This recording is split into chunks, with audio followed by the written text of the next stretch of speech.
पुरानी कहावत है कुमाऊनी में कि दैट थे कि पल भीतर पहला ग्वाल भीतर, यानी कि हम साल भर तो और चीजों में इन्वॉल्व रहते हैं और अंत में हम दुहाई देने ले जाते हैं बाबा साहब की। बाबा साहेब ने विदेश से भी पढ़ाई की और बाबा साहेब ने भारत का संविधान भी लिखा। वे एक समाज सुधारक। Dr. Bhimrao Ambedkar was born on 14 April 1891. Dr. Bhimrao Ambedkar full name was Bhimrao Ramji Ambedkar.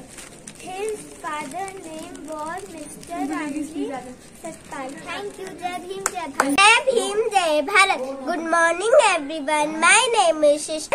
का दिन है बड़ा महान बनकर सूरज चमका, एक इंसान कर गए सबके भले का ऐसा काम, बना गए हमारा देश का संविधान।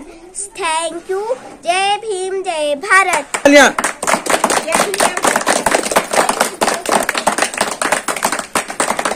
मेरा तो मानना है अनुयायियों का पूरे भारतवर्ष, चाहे वो किसी वर्ष विशेष से हो, किसी वर्ग से भी हो, किसी जाति से हो, सभी को उनको सभी पूरा भारत जरूरी है कि उन्होंने जो संविधान बनाया है उसमें ना कि हमारे लिए नहीं बनाया, उन्होंने पूरे भारतवर्ष के लिए बनाया है।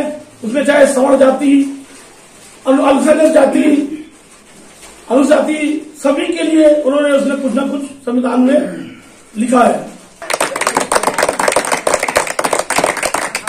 भीमराव अम्बेडकर, बाबा साहब भीमराव अम्बेडकर। पड़ोस में देखो किस बच्चे के पास पढ़ने के लिए किताबें नहीं है, किस बच्चे की फीस जमा नहीं हो रही है, किस बच्चे के स्कूल में उसके टीचर उसको धुतकार रहे हैं। ये सारी चीजें हमें देखनी पड़ेगी तब हमारा समाज आगे बढ़ेगा। ये नहीं कि भैया वो फलाना है, फलाने के पास पैसा हो गया, हमें उससे द्वेष नहीं रखना, हमें उससे भेदभाव नहीं रखना, हमें उससे जलन नहीं रखनी है। हमें ये सोचना चाहिए कि मैं देख रहा हूं कि हमारे कितने बच्चे दिन भर चरस में, स्मैक में, शराब में डूब रहे हैं। मेरे को ये देख के पीड़ा होती है कि जो बच्चे कल पढ़ लिख कर ऊंचे पदों में बैठ सकते हैं, कंपटीशन कर सकते हैं, हमारे समाज को मजबूती दे सकते हैं, वो आज नशे की गर्त में घुस रहे हैं। मैं आप लोगों से ज्यादा नहीं कहूंगा, यही कहूंगा कि भाइयों, मेरे अधिकतर बड़े भाई हैं, मैं सबसे यही अनुरोध करना चाहूंगा कि हमारे समाज को, हमारे अपने समाज को सुदृढ़ करें, एक दूसरे की मदद करें। ज्यादा न कहते हुए अपनी वाणी को यही विराम दूंगा। जय भीम। एडवोकेट श्री शंकर कुमार जी से निवेदन करूंगा कि अपनी बात रखें। बाबा साहब को सच्ची श्रद्धांजलि देनी है। अगर सच्चा उनके अनुयायी बनने की कोशिश करनी है तो आज इस मंच के माध्यम से मैं आप लोगों से सभी से कहता हूं, क्योंकि आप सब सक्षम हैं कि कोई गरीब के, जो हमने पिछली बार भी कही थी, केवल हम माइक में कहते हैं और यहीं पर रह जाती है। जहां जहां उन गरीबों के बच्चे पढ़ रहे हैं या उस पढ़ने वाले बच्चे हैं और उनको शिक्षा नहीं मिल पा रही है, उनको शिक्षा के लिए नहीं जा पा रहे हैं या कोई एजुकेशन नहीं कर पा रहे हैं, तो जैसे अगर मेरी हैसियत जो है 20 रुपए की है, दूसरे की 30 रुपए की है, अगर ऐसे डोनेशन होता है तो 8-10 परिवार के बच्चे शिक्षित हो जाएंगे और अच्छे उसमें बन जाएंगे, तो उन बच्चों का वो होता है क्या, उनका उद्धार हो जाएगा और हमारा समाज आगे बढ़ेगा। सबसे पहले इनकी जीवन शैली दिखाएंगे, बाकी प्रोग्राम भी उसमें करने चाहिए, लेकिन इनके जीवन शैली के बारे में बताना चाहिए। और जो भी हमारे लीडर हैं, जितने भी हमारे नेता लोग हैं, उनको हमें यहाँ बुलाना चाहिए। जो नहीं आता है तो उसके लिए प्रण भी करना चाहिए कि इसको हमारे मोहल्ले से कोई वोट नहीं देगा।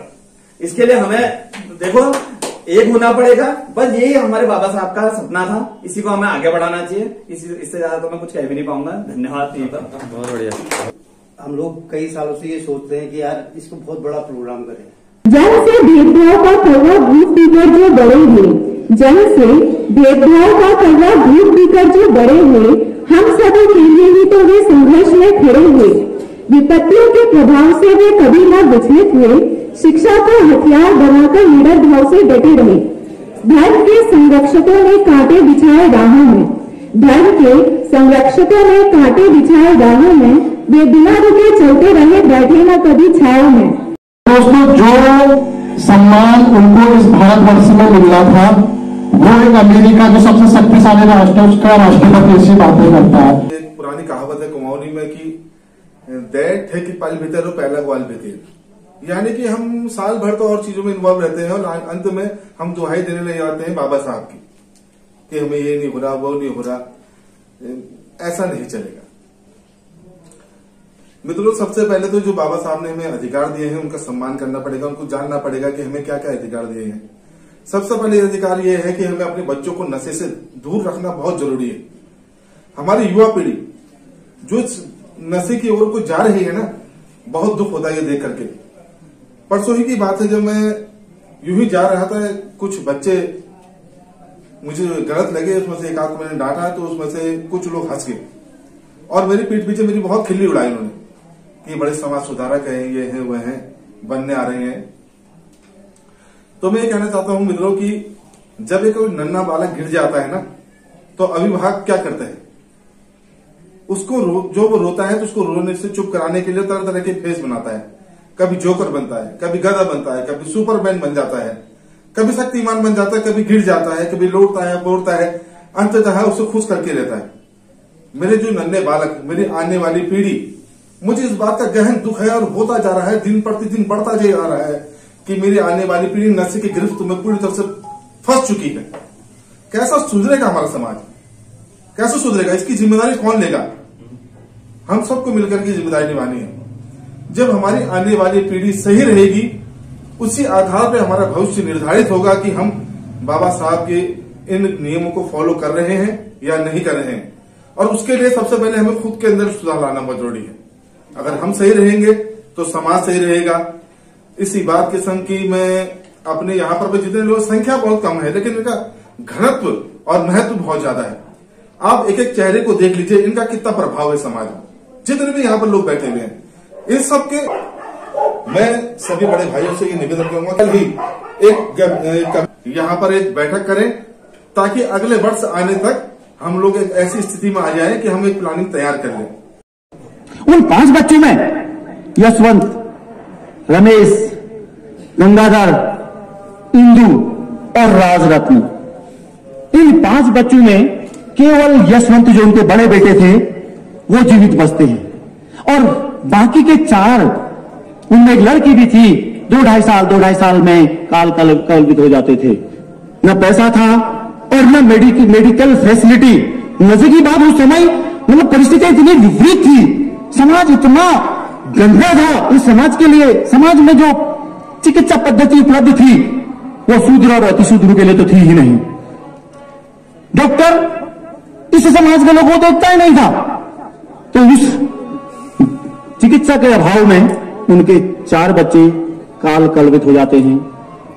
बाबा साहब, एक प्रकरण ऐसा आता है जब उनका तीसरा बेटा गंगाधर की अकाल मृत्यु हो जाती है। बाबा साहब उस समय घर पे होते हैं तो देखते हैं जब बच्चा 2.5 साल का बच्चा जब कलवित हो जाता है तो उसको ढांपने के लिए कपड़ा तो चाहिए, नया कपड़ा, तभी तो ले जाएंगे। लोगों ने कहा, बाबा साहब कोई कपड़ा, नया कपड़ा हो तो दीजिए, बच्चा तो अब चलो वैसा, इसको जो है दफनाएंगे कहीं।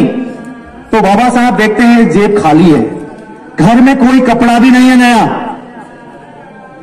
ये बड़ी दयनीय बात है। तो माता रमाबाई जाती है अंदर, अपना साड़ी फाड़ के लाती है और लोग उसे कहते हैं, लो इस साड़ी में इस बच्चे को लपेटो और इसके अंतिम संस्कार जो भी करना है वो कर दीजिए।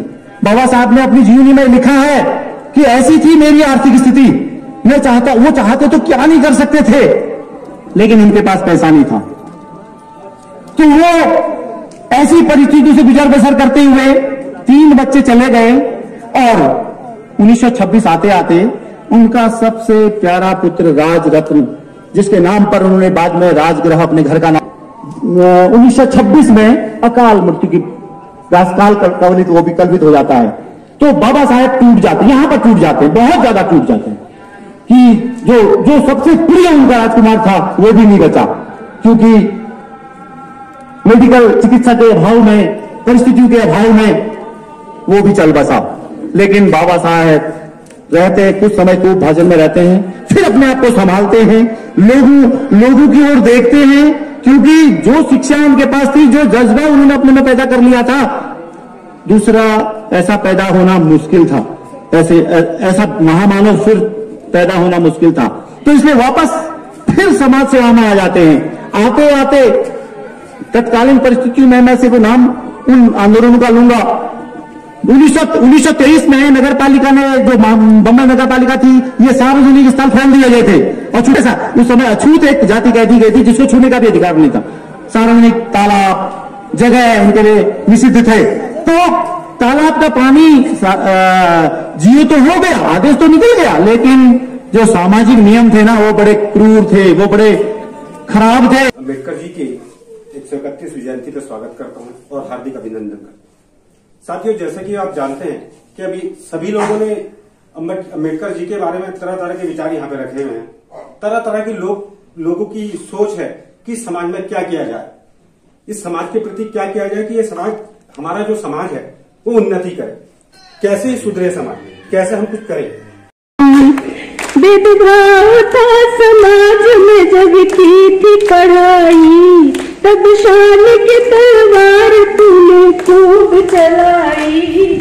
दुनिया को भी तूने मानवता सिखाई, बाहरे मेरे वो भीम करामात दिखाई। सदियों की गुलामी का तूने काट दिया जाए, ओ विश्व रतन भीम तुम्हें कर दिया क्षमा।